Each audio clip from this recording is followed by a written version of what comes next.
Bonjour Sève. Bonjour Isa. Bonjour à vous. En forme? Aujourd'hui, on vous souhaite en forme en tout cas. Oh oui, en forme de quoi? Non, c'était pas drôle. Mais si, c'était très drôle. Bon, le sujet aujourd'hui qu'on va aborder... C'est le pire des sujets, je crois. Non. Si. Mais non, il y en a bien d'autres. Ah bon? Ouais. La comparaison? Ouais, la ça comparaison. Ouais. Bon, je ne vais pas dire ce que Sève disait en amont parce que... C'est les comparaisons quand on n'a pas raison. Comparaison. Voilà. Bref, en fait, on en est venu à ce sujet et on voulait vous en parler parce que ça vient de l'école, hein, où on nous met en compétition, comparaison, c'est systématiquement un système de compétition. Les uns aux autres, ouais. Les uns des autres.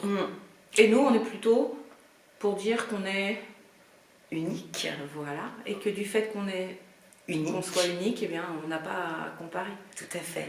Mais il est vrai que cette conception, je dirais, judéo-chrétienne, je sais pas d'où ça nous vient, mais je sais pas d'où ça vient, mais en effet, c'est une limite. Hein. Oui, et on le voit même dans toutes les études aujourd'hui, toutes les études qui sont faites, scientifiques, neurologiques, etc. On parle justement des méfaits de la comparaison dans notre système de fonctionnement et dans le système d'éducation qui fait qu'on crée des adultes de compétition et non des adultes en chemin pour être heureux. Donc en fait, pour ne plus être limité par nos propres peurs, stress ou virus de fonctionnement, comme par exemple la comparaison, eh bien il faut déjà la retirer de son système de fonctionnement. Alors comment on fait ? Eh ben, en général, quand on commence à se comparer, je pense que c'est parce qu'on cherche dans le regard des autres à savoir se placer, à se trouver soi-même.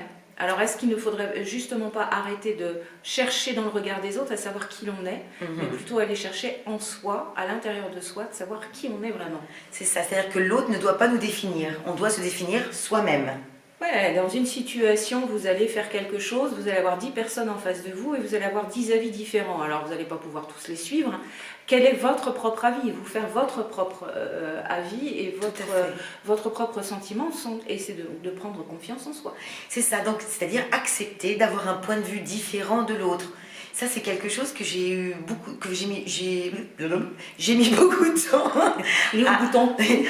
mis beaucoup de temps à prendre conscience.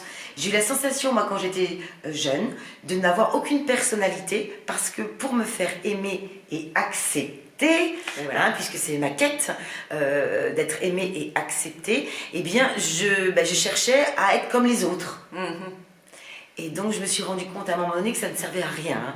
Donc, pour moi, c'était pas le bon chemin. Je crois pas que ce soit le bon chemin, puisqu'à la fin, si on n'a pas de personnalité, on ne peut pas non plus être plus aimé ou plus accepté. Donc, le principe, c'est être soi-même. Et aujourd'hui, depuis que je l'ai accepté, j'ai beaucoup plus d'amis. Je me sens plus respectée. Je me sens plus en accord avec moi-même, avec mes principes, avec mes valeurs. Et la vie, elle est belle. Ouais. En fait, je voulais dire quelque chose, mais je ne sais plus quoi, mais ça va me revenir. C'est que savoir que vous ne faites pas quelque chose pour être aimé des autres. Ne pas chercher l'approbation dans le regard des autres, mais juste être en accord avec vous-même. Et peu importe ce qui se passe à l'extérieur, moi je trouve que c'est vraiment ça, c'est comme ça qu'on peut être vraiment soi-même. Retirer ses peurs de ne pas être accepté justement, de ne pas être aimé, mais pourquoi être aimé? Déjà il faut vous aimer vous-même, on l'a déjà vu dans le sketch, c'est pas un sketch, c'est une vidéo sur l'amour de soi. Vous avez le droit de vous tromper, vous avez le droit de faire des erreurs, vous avez le droit de... Et c'est comme ça justement qu'on apprend. C'est ça. Et c'est pas en étant le miroir de l'autre ou en rentrant dans le moule du... Non. Qu'est-ce que vous avez envie d'être? En fait, c'est la bonne question. Il faut faire ressortir en fin de compte toute notre différence. Et c'est en multipliant nos différences avec les autres qu'on enrichit en fin de compte cette humanité. C'est ça. Et de trouver en soi ce qui nous plaît, pourquoi on est fait, ce qui nous donne du plaisir. Et bien, du coup, c'est comme ça qu'on peut vraiment être soi-même. Alors déjà, avant de chercher à le regard des autres, c'est allez vous voir vous-même et cherchez ce qui vous plaît, ce que vous avez envie d'exprimer, ce qui vous met en joie. Et là, vous allez trouver votre véritable personnalité. Il y a des gens qui aiment faire du vélo, oui. D'autres qui aiment sculpter. Mais ils ont tous les deux raison. Mais pourtant, ils sont complètement différents. Donc, cherchez vraiment à vous révéler dans quelque chose que vous aimez faire. Il y a un petit truc qui est assez sympa que nous a donné une certaine Isabelle Deslandes, qui est de choisir ses valeurs. Coucou Isabelle. Oui, coucou Isabelle. De choisir ses valeurs. Choisissez-en 7 valeurs qui pourraient vous porter et vous aider justement à incarner ce que vous êtes et à ne plus avoir peur de ce regard des autres. Et au contraire, vous verrez, ça vous ouvre des portes extraordinaires vers les autres. Donc nous, on n'a qu'une seule envie, c'est de vous dire, comme vous l'avez compris, la comparaison ne sert à rien. La comparaison, en plus, elle peut jouer sur 2 tableaux qui sont négatifs, vous allez tout de suite comprendre. C'est-à-dire, je me compare et je me trouve meilleur que, et donc je vais flatter mon ego.